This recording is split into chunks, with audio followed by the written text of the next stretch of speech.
આદિ જગતગુરુ શંકરાચાર્યએ જે 4 આજ્ઞા કરી છે માણસને, કે 4 વસ્તુ માણસે પોતાના જીવનમાં લાવવી, એમાં પહેલું, ગાવાની ઈચ્છા થાય તો 2 વસ્તુ ગાજો. કઈ કઈ? બોલે ગેયમ ગીતા નામ સહસ્ત્રમ. જગતગુરુ ગેયમ ગીતા નામ સહસ્ત્રમ. તમે જુઓ સાહેબ, જગતગુરુએ જે આ આજ્ઞા કરી છે કે 2 વસ્તુ ગાવાની. કઈ કઈ? ગીતા અને નામ સહસ્ત્ર, એટલે વિષ્ણુ સહસ્ત્ર નામ. આ બંને મહાભારતમાંથી નીકળે છે. શ્રીમદ ભગવદ્ ગીતા જ્યારે ભગવાન કૃષ્ણ અને અર્જુન સંવાદ કરે, એ 700 શ્લોકો મહાભારતનું અંગ છે.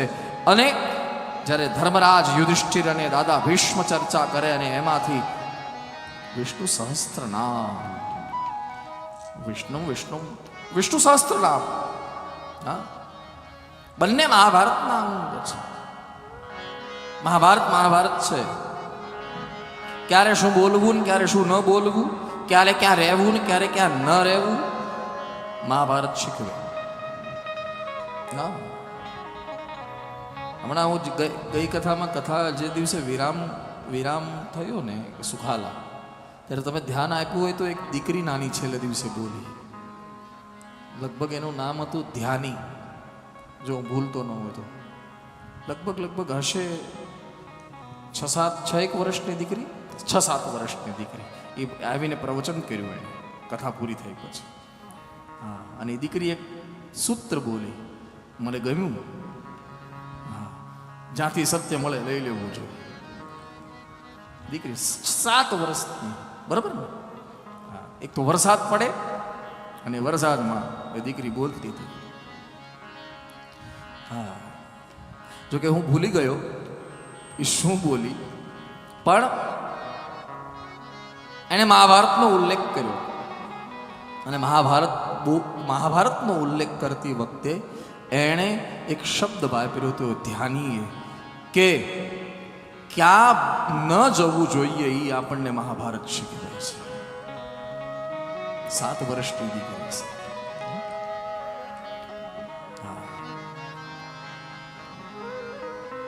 કેમ જીવવું જોઈએ રામાયણ શીખવે, એવું જ બોલી હતી ને. કેમ જીવવું જોઈએ એ રામાયણ શીખવે, કેમ ન જીવવું જોઈએ એ મહાભારત શીખવે. અને પછી ભાગવત માટે કંઈક, પણ હું મારા સ્મૃતિમાં અત્યારે નથી, પણ એ બહુ સુંદર બોલી હતી, મારા હૃદયને સ્પર્શ કરી ગયું. મહાભારત છે. ના મારા લામ નહીં ઝઘડો થાય, રાખો ઘરમાં. હા, અને ન રાખવું હોય તો હવે તો તમને સાહેબ ગૂગલ પર અવેલેબલ છે, વાંચો ને. જે ભૂલો એ પાત્રોએ કરી એ આપણે નહીં કરીએ. આપણું જીવન બહુ, એ મહાભારતની રચના થઈ. ભીષ્મની હાલત જુઓ સાહેબ, દાદા ભીષ્મની મહાભારતમાં પોતાના નજર સામે ખબર છે કે જ્યારે આ સંધિ નહીં થાય તો આખો મારો પરિવાર મારી નજરની સામે ખતમ થઈ જવાનો છે. કાંઈ કરી શકતા નથી દાદા ભીષ્મ, કાંઈ નથી કરી શકતા. જડ પ્રતિજ્ઞા એનું મૂળ કારણ છે. પરંપરા જડ ન હોવી જોઈએ, પરંપરા પ્રવાહી હોવી જોઈએ. કોઈ પણ વ્રત કરો ને, વ્રત કરો વાંધો નહીં, પણ એ વ્રત જ્યારે ધર્મની આડું આવતું હોય ત્યારે વ્રત છોડી દેવું, આ પ્રવાહી પરંપરા છે. ધર્મની આડું આવતું હોય તો કોઈ સંકલ્પ કરો, કોઈ પ્રતિજ્ઞા કરો, અને પ્રતિજ્ઞાના કારણે જ્યારે પૃથ્વી પર ખતરો સર્જાતો હોય, માણસ માત્રનું અહિત થઈ જતું હોય, ત્યારે એ પ્રતિજ્ઞાને છોડી દેવી આ ધર્મ છે. દાદાએ ન છોડી. વફાદાર રહીશ, જે રાજ્ય કરે એને વફાદાર રહીશ. ક્યાં સુધી?